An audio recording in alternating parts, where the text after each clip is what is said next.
I'm delighted to be here today in North Wales for the launch of Transforming Cancer Services, a partnership between Macmillan and Betsi Cadwaladr.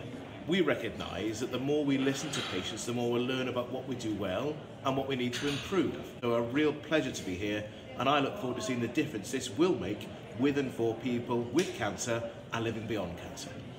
It's great to be in North Wales to launch TCST, which is Transforming Cancer Services Together. There's lots of different people coming here from not just across North Wales but across Wales to celebrate today.